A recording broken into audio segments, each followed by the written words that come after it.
జగన్మోహన్ రెడ్డి గారు వచ్చిన తర్వాత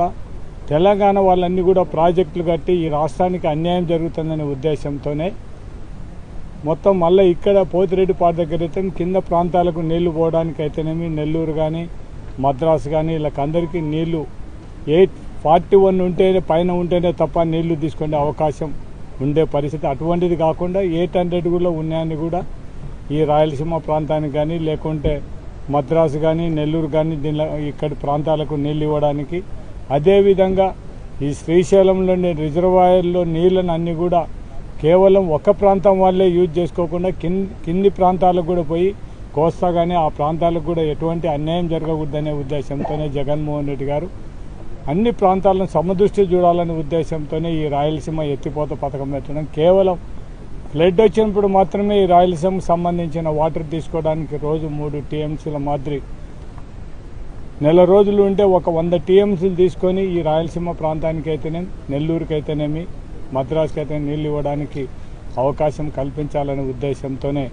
జగన్మోహన్ రెడ్డి గారు ఈ రాయలసీమ ఎత్తిపోతల పథకం శాంక్షన్ చేయడం జరిగింది. చాలా వరకు 80% మొత్తం ఈ వర్క్ కూడా కంప్లీట్ కావడం జరిగింది. కేవలం ఒక 20% తప్ప వర్క్ మిగిలిపోయిన పరిస్థితి. అంటే చంద్రబాబు నాయుడు ఈ వర్క్ కంప్లీట్ కాకూడదు, ఎక్కడైతే జగన్మోహన్ రెడ్డికి మంచి పేరు వస్తుందనే ఉద్దేశంతోనే ఆయనకు సంబంధించిన వాళ్ళ నాయకులతో తెలంగాణ నాయకులతో గ్రీన్ ట్రిబ్యునల్లో కేసు వేయడము, దీన్ని ఇక్కడ నిలబెట్టాలని ప్రయత్నం చేసి నిలబెట్టడం జరిగింది. జగన్మోహన్ రెడ్డి గారు ఉన్నంత వరకు లాస్ట్ 2024 వరకు కూడా ఈ వర్క్ను చాలా వరకు ఆ రోజు వరకు కూడా 24 వరకు కూడా ఈ వర్క్ను కూడా పనిచేయడం జరిగింది.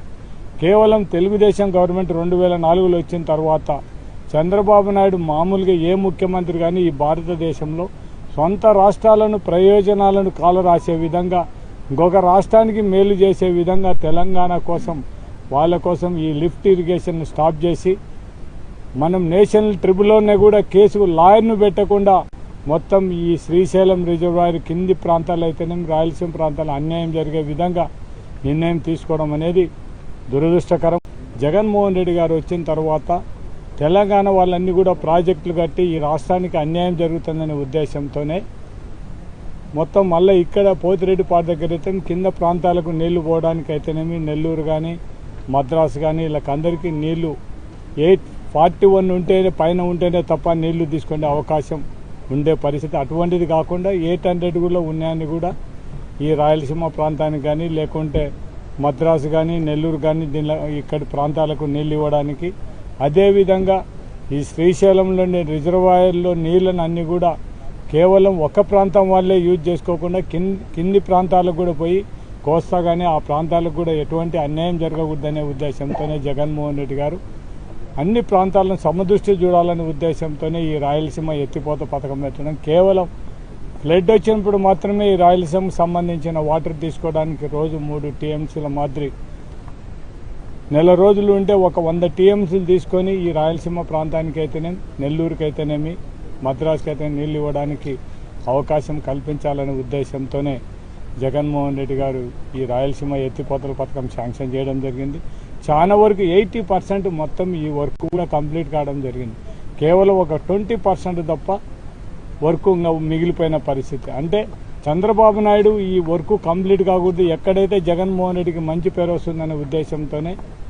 ఆయనకు సంబంధించిన వాళ్ళ నాయకులతో తెలంగాణ నాయకులతో గ్రీన్ ట్రిబ్యునల్లో కేసు వేయడము, దీన్ని ఇక్కడ నిలబెట్టాలని ప్రయత్నం చేసి నిలబెట్టడం జరిగింది. జగన్మోహన్ రెడ్డి గారు ఉన్నంత వరకు లాస్ట్ 2024 వరకు కూడా ఈ వర్క్ను చాలా వరకు ఆ రోజు వరకు కూడా 24 వరకు కూడా ఈ వర్క్ను కూడా పనిచేయడం జరిగింది. కేవలం తెలుగుదేశం గవర్నమెంట్ 2004లో వచ్చిన తర్వాత చంద్రబాబు నాయుడు మామూలుగా ఏ ముఖ్యమంత్రి కానీ ఈ భారతదేశంలో సొంత రాష్ట్రాలను ప్రయోజనాలను కాలరాసే విధంగా ఇంకొక రాష్ట్రానికి మేలు చేసే విధంగా తెలంగాణ కోసం వాళ్ళ కోసం ఈ లిఫ్ట్ ఇరిగేషన్ స్టాప్ చేసి